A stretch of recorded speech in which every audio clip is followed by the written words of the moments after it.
Hello नमस्कार दोस्तों, आज की इस वीडियो में आपका बहुत बहुत स्वागत है। दोस्तों आज की इस वीडियो में हम बात करने वाले हैं एक बहुत ही इंपॉर्टेंट टॉपिक, और टॉपिक का नाम क्या होगा उससे पहले मैं आपको बताना चाहूँगा कि अभी तक जिसने भी हमारे यूट्यूब चैनल को सब्सक्राइब नहीं किया है वो जल्दी से जाके यूट्यूब चैनल को सब्सक्राइब कीजिएगा, ताकि आने वाली हर वीडियो का नोटिफिकेशन आपको सबसे पहले प्राप्त हो सके। तो दोस्तों आज की इस वीडियो में हम बात करेंगे विस्थापन अभिक्रिया के बारे में। कौन सी अभिक्रिया? विस्थापन अभिक्रिया। पिछले वीडियो में हमने देखा था संयोजन और वियोजन अभिक्रिया यानी अपघटन अभिक्रिया के बारे में। आज हम बात करने वाले हैं विस्थापन अभिक्रिया के बारे में। तो क्या होती है विस्थापन अभिक्रिया, समझने की हम पूरी कोशिश करेंगे दोस्तों। विस्थापन अभिक्रिया, ठीक है ना, ध्यान दीजिएगा कि कौन सी अभिक्रिया के बारे में हम बात कर रहे हैं। विस्थापन अभिक्रिया, इंग्लिश में इसको बोलते हैं रिप्लेसमेंट रिएक्शन। रिप्लेसमेंट रिएक्शन के बारे में हम बात करेंगे।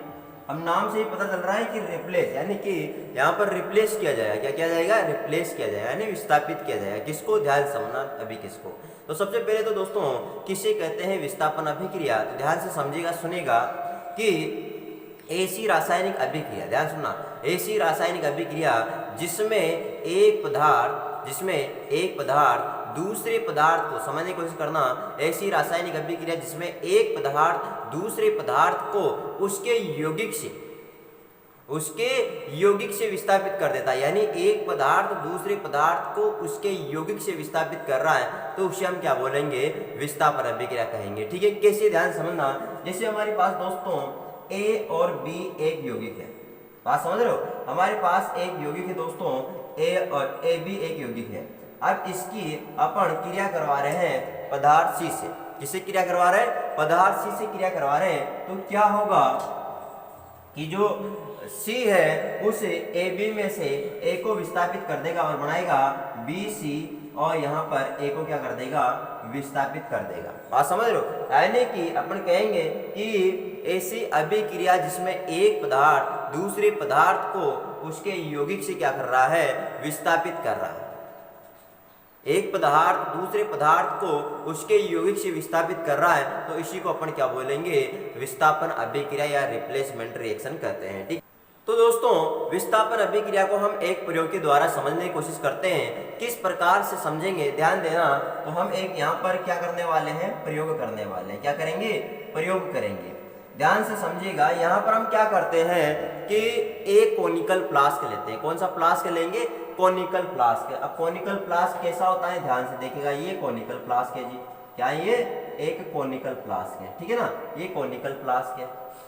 अब इस कोनिकल फ्लास्क में हम क्या कर रहे हैं कि इसमें कॉपर सल्फेट का विलय ले रहे हैं। कौन सा? इसमें हमने भर दिया कॉपर सल्फेट के नीले रंग का विलयन इसमें ले लेते हैं, ठीक है ना, कॉपर सल्फेट है ना। तो ये क्या भर दिया हमने? कॉपर सल्फेट भर दिया। अब कॉपर सल्फेट का कौन सा रंग है? नीला रंग है, ठीक है ना, कॉपर सल्फेट का नीला रंग है। अब इसमें हम क्या करेंगे? थोड़े जिंक के टुकड़े डाल देंगे। क्या डाल देंगे? जिंक के टुकड़े डाल दिए। तो यानी हमने ये किसके टुकड़े डाल दिए जी? जिंक के टुकड़े इसमें डाल दिए दोस्तों। ठीक है, समझने की कोशिश करना। यानी कि हमारे पास एक कोनिकल फ्लास्क है और उस कोनिकल फ्लास्क में हमने कॉपर सल्फेट का विलयन भरा और उसमें कॉपर सल्फेट के नीले रंग का विलयन लिया और उसमें हमने जिंक के टुकड़े डाल दिए। अब इसको हम थोड़े देर के लिए रख देते हैं, लेकिन जब इसको थोड़ी देर यानी कुछ समय के बाद जब हम देखेंगे इस कोनिकल फ्लास्क को, तो क्या होगा दोस्तों? इसमें कंडीशन इस प्रकार से होगी, ध्यान समझेगा। यानी जब कुछ समय बाद हम देखेंगे तो इसका जो कॉपर सल्फेट का जो नीला रंग है दोस्तों वो खत्म होने लग जाता है, क्या ना, यानी कि कॉपर सल्फेट का नीला रंग धीरे धीरे क्या होने लग जाता है? समाप्त होने लग जाता है। और यहाँ पर बनने लगता है दोस्तों, यहाँ पर बनता है हमारे पास जिंक सल्फेट बनने लगता है। क्या बनने लगता है? Zinc sulphate. ध्यान देना, क्या बनने लगता है? जिंक सल्फेट बनने लगता है, ठीक है ना। और जो कॉपर है दोस्तों वो नीचे निक्षेपित होने लगता है ना, नीचे निक्षेपित यानी नीचे बैठ जाता है इस प्रकार से। यानी कॉपर जो है वो निक्षेपित हो जाता है। क्या हो जाता है? निक्षेपित हो जाता है, यानी नीचे बैठने लग जाता है। बात समझ रहे हो नहीं? निक्षेपित होता है। तो हम यहाँ पर समझे ये चीज कि हमने एक कॉनिकल फ्लास्क लिया और उस कॉनिकल फ्लास्क में हमने क्या किया कि कॉपर सल्फेट के नीले रंग का विलेन भरा और साथ में कुछ जिंक के टुकड़े भी उसमें डाल दिए। ठीक है, अब कॉपर सल्फेट का जो रंग होता है नीला होता है, लेकिन हमने जब इसको कुछ समय के बाद देखा तो हमने पाया कि जो कॉपर सल्फेट का नीला रंग जो होता है वो समाप्त हो जाता है और जिंक सल्फेट यहाँ पर बन जाता है और जो कॉपर था वो क्या हो जाता है, निक्षेपित हो जाता है, यानी कि नीचे बैठ जाता है। तो इसकी जो रिएक्शन होगी दोस्तों, रिएक्शन किस प्रकार से होगी ध्यान देना, यानी कि हमारे पास कॉपर सल्फेट का विलयन था, ठीक है ना, क्या था, कॉपर सल्फेट का विलयन था, इसमें हमने जिंक के टुकड़े डाले, है ना। अब जैसे ही जिंक के टुकड़े हमने इसमें डाले तो क्या होगा कि जो जिंक है उस कॉपर को यहाँ से क्या कर देगा, हटा देगा, है ना, यानी रिप्लेस कर देगा। अपन ने समझा था कि जो जिंक है वो कॉपर जो को उसके यौगिक से विस्थापित करेगा, तो यानी जिंक के द्वारा कॉपर को हटा दिया जाएगा। तो बढ़िया यहाँ पर ZnSO4 + Cu बाहर निक्षेपित हो जाता है, ठीक है ना, यानी कि कॉपर क्या होगा, निक्षेपित हो जाएगा। तो इस बात को समझना आप कि हम यहाँ पर क्वेश्चन आ जाता है कि विस्थापन अभिक्रिया को एक प्रयोग के द्वारा समझाइए। तो बहुत इजी है दोस्तों, इसमें हम लिख सकते हैं कि एक कॉनिकल फ्लास्क लेते हैं और कॉनिकल फ्लास्क में कॉपर सल्फेट के नीले रंग का विलेन भर देते हैं, साथ में उसमें कुछ जिंक के टुकड़े भी डाल देते हैं। कुछ समय बाद हम देखेंगे कि कॉपर सल्फेट का नीला रंग धीरे धीरे समाप्त हो जाता है और जिंक सल्फेट बन जाता है और जो कॉपर होता है वो नीचे निक्षेपित हो जाता है। तो और साथ में हम ये वाली रिएक्शन यहाँ पर लिख सकते हैं और ये चित्र भी यहाँ पर बना देंगे, ठीक है। तो ये आपको अच्छी तरह से समझ में आ गया होगा, मुझे पूर्ण विश्वास है, ठीक है। तो अगर समझ में आता है तो एक लाइक तो बनता है यार, ठीक है। चलो अब हम बात करेंगे दोस्तों, अब यहाँ पर एक बात समझने की कोशिश करना। हमने कहा है कि जो जिंक है वो कॉपर को यहाँ से विस्थापित कर देगा। अब क्यों कर रहा है दोस्तों, क्योंकि देखो मेरी बात समझेगा, एक एग्जाम्पल के द्वारा मैं समझाऊंगा। जैसे समझने की कोशिश करना दोस्तों, जैसे हमारे पास यहाँ पर या यहाँ पर समझते हैं, जैसे दो आदमी, ध्यान देना, हमारे पास यहाँ पर दो आदमी है दोस्तों। अब दो आदमी कैसे हैं, ये मान लो हमारे पास ये हमारे पास 100 किलो का आदमी है। बात को समझने की कोशिश करना, 100 किलो का आदमी है और यह है 50 किलो का आदमी। अब मुझे बताइए जी जीतने की संभावना किसकी ज्यादा है, 100 किलो वाले की है ना, जीतने की संभावना, क्योंकि अगर मान लो ये इसके ऊपर बैठ भी जाएगा तो हिलने नहीं देने वाला, समझ रहे हो नहीं। तो इसलिए हम कह सकते हैं कि ये भारी है। इसी प्रकार यहाँ पर जिंक जो है दोस्तों वो अधिक क्रियाशील होता है, क्या होता है, अधिक क्रियाशील होता है, इसलिए वो कॉपर जो होता है कम क्रियाशील होता है, तो इसलिए जिंक जो होगा वो कॉपर को हटा देता है, ठीक है। तो अब यहाँ पर हम लाइन लिखेंगे, एक समझने वाली बात है कि विस्थापन अभिक्रियाओं में क्या होता है दोस्तों, विस्थापन अभिक्रियाओं में अधिक क्रियाशील विस्थापन अभिक्रियाओं में अधिक क्रियाशील तत्व कम क्रियाशील, है ना, कम क्रियाशील तत्व को उसके यौगिक से, ध्यान देना, उसके यौगिक से विस्थापित कर देता है, उसके यौगिक से विस्थापित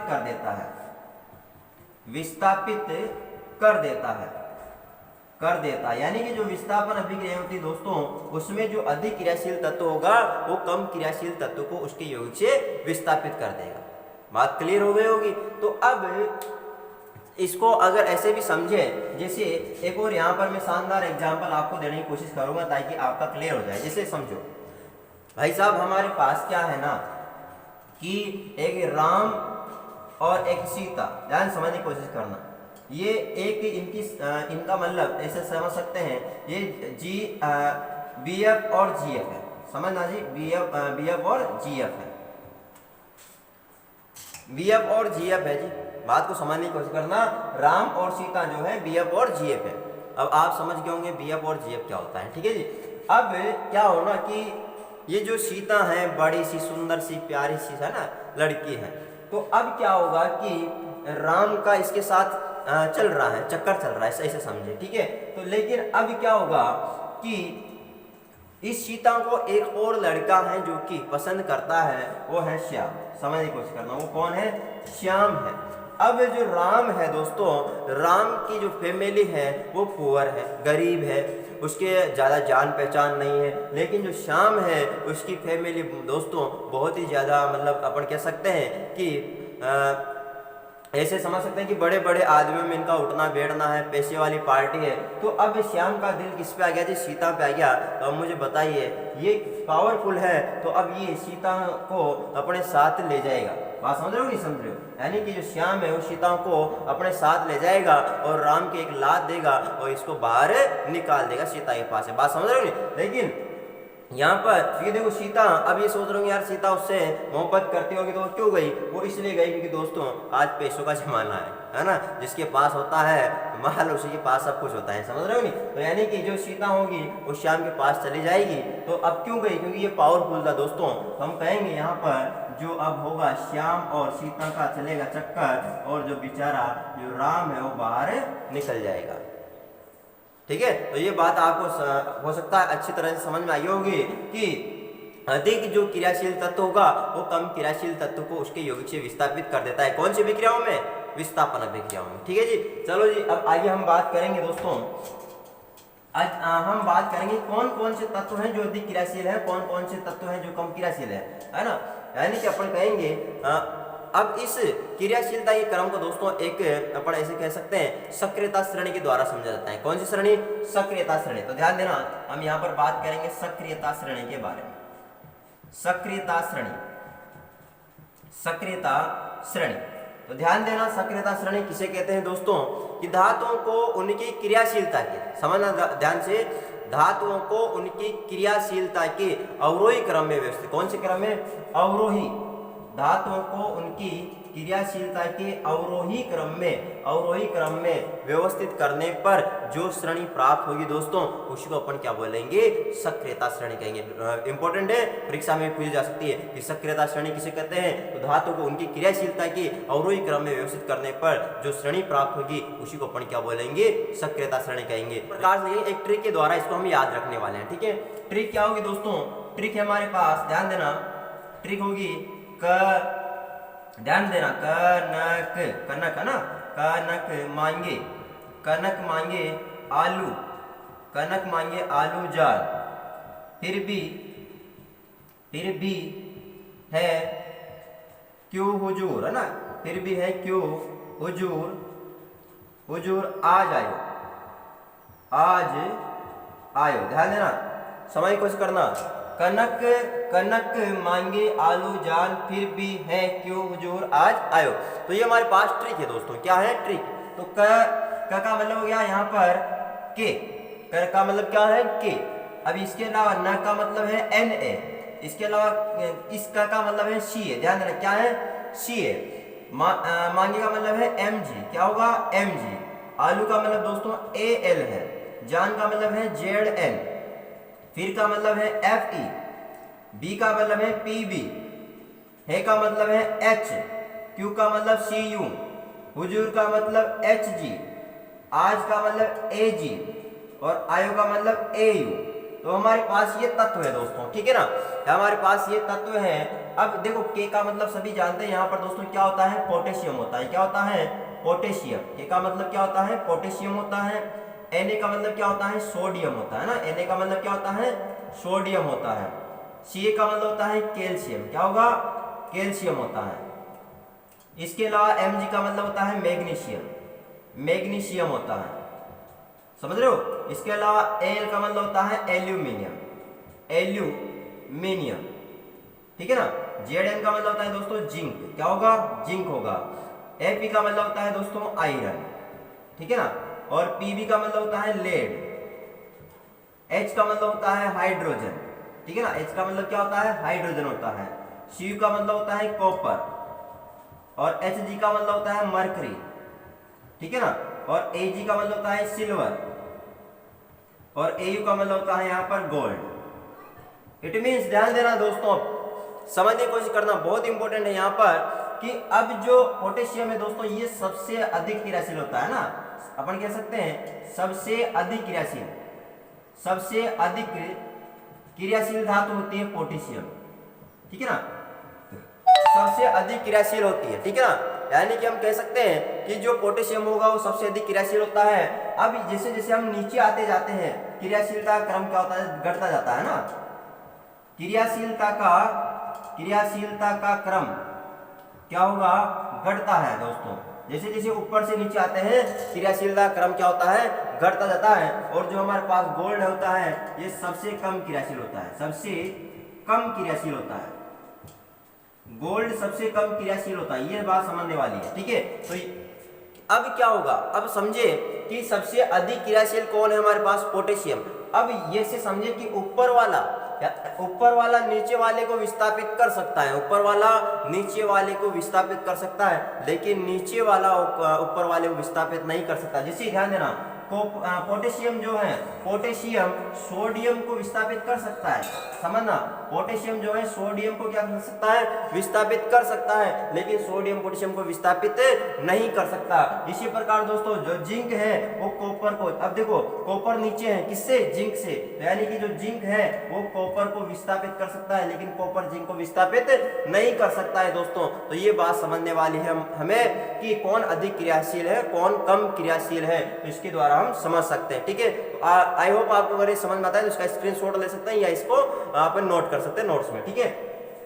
अब आइए बात करते हैं थोड़ा और इसको गहराई समझने की कोशिश करते हैं दोस्तों। ध्यान देना कि हम दो रिएक्शन ले रहे हैं, कभी कभार पूछ लिया जाता है, हम दो रिएक्शन ले रहे हैं। जैसे दोस्तों हमारे पास है यहाँ पर CuSO4 प्लस Zn, तो यहाँ पर रिएक्शन क्या होगी, यहाँ पर रिएक्शन होगी जो जिंक है अधिक क्रियाशील है किससे, कॉपर से, ठीक है ना।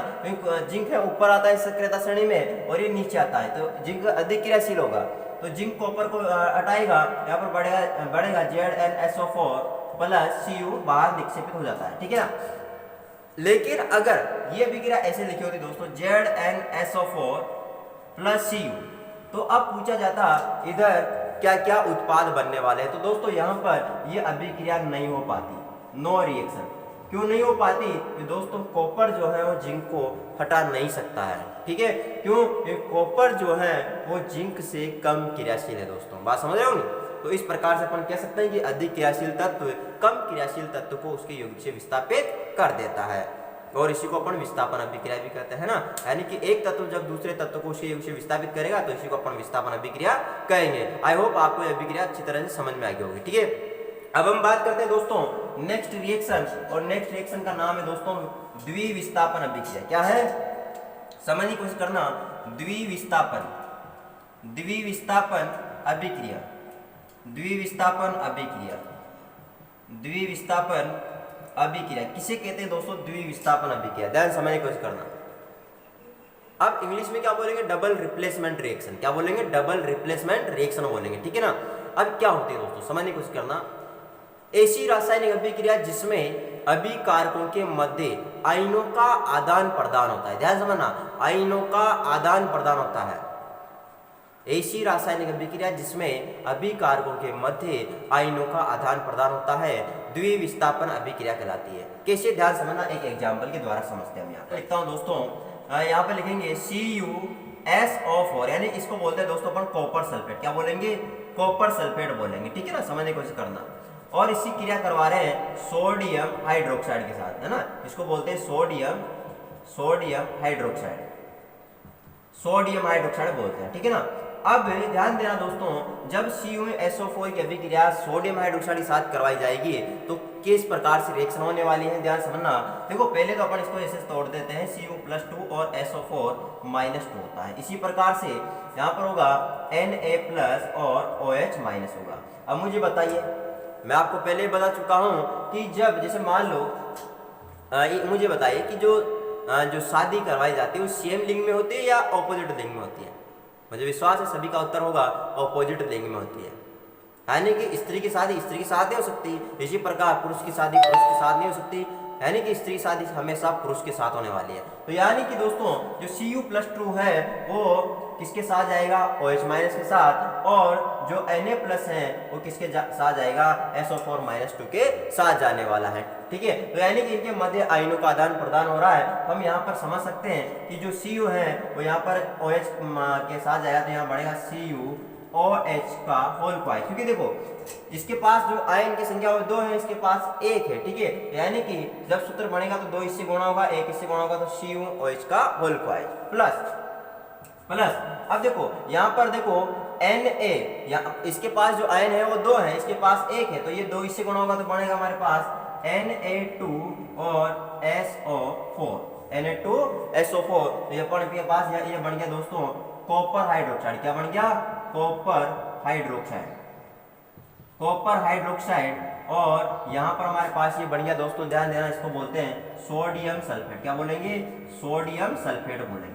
बात समझ रहे हो? तो यानी कि कहने का मतलब है कि यहाँ पर इनके मध्य आयनों का क्या हो रहा है? आदान प्रदान हो रहा है। यानी इसका आयन इसके साथ जा रहा है, इसका आयन इसके साथ जा रहा है। तो हम कह सकते हैं कि ऐसी रासायनिक अभिक्रिया जिसमें अभिकारकों के मध्य आयनों का क्या होता है? आदान प्रदान होता है, उसे हम क्या कहेंगे? द्विविस्थापन अभिक्रिया कहते हैं। ठीक है, आई होप आपको समझ में आया होगा। एक और एग्जाम्पल की सहायता से समझते हैं दोस्तों। यहाँ पर एक और हम एग्जाम्पल लेते हैं। एग्जाम्पल हम यहाँ पर लिखते हैं दोस्तों, दूसरा एग्जाम्पल की सहायता समझते हैं। AgNO3, AgNO3 plus KCl। अब Ag हो गया हमारे पास सिल्वर नाइट्रेट। क्या हो गया? Silver nitrate, silver nitrate. और ये है दोस्तों potassium, potassium chloride, potassium chloride. अब क्या होगा जब दोनों ये बीच रिएक्शन होगी दोस्तों? तो पहले तो ध्यान देना, जब इसको अपन तोड़ेंगे तो ये बनेगा Ag प्लस और यहाँ पर NO3 माइनस। इसी प्रकार यहाँ पर होगा K प्लस और Cl माइनस। अब मुझे बताओ, इधर का प्लस वाला इधर के माइनस वाले के साथ जाएगा और इधर का प्लस वाला इधर के माइनस वाले के साथ जाएगा। तो हमारे पास होगा दोस्तों यहाँ पर AgCl प्लस KNO3। बात समझ गए? AgCl plus KNO3, it means हमारे पास यहाँ बन गया सिल्वर क्लोराइड। क्या बन गया? Silver chloride. और यहाँ पर पोटेशियम नाइट्रेट, पोटेशियम नाइट्रेट। तो क्या समझे दोस्तों कि अभिकारों के मध्य क्या हो रहा है? आयनों का आदान प्रदान हो रहा है। यानी कि इसका आयन इसके साथ जा रहा है, इसका आयन इसके साथ जा रहा है। इट मीन्स ऐसी रासायनिक अभिक्रिया जिसमें अभिकारकों के मध्य आयनों का आदान प्रदान होता है दोस्तों, उसे क्या कहेंगे? हम द्विविस्थापन अभिक्रिया कहेंगे। तो दोस्तों आई होप आपको विस्थापन और द्विविस्थापन अभिक्रिया समझ में आ गई होगी। अगर समझ में आई है तो जल्दी से जाइए और यूट्यूब चैनल को सब्सक्राइब कीजिए और लाइक कीजिए, प्यारे प्यारे कमेंट कीजिए। अगर अच्छा लगता है तो लाइक जरूर करना है दोस्तों, क्योंकि इससे क्या होगा, हम और भी आपके लिए ज़्यादा मेहनत करने की हमें प्रेरणा मिलती है कि हम इस बच्चों को समझ में आ रहा है। तो इसलिए जल्दी से जाइए और लाइक, कमेंट और शेयर भी कर दीजिएगा दोस्तों। ठीक है।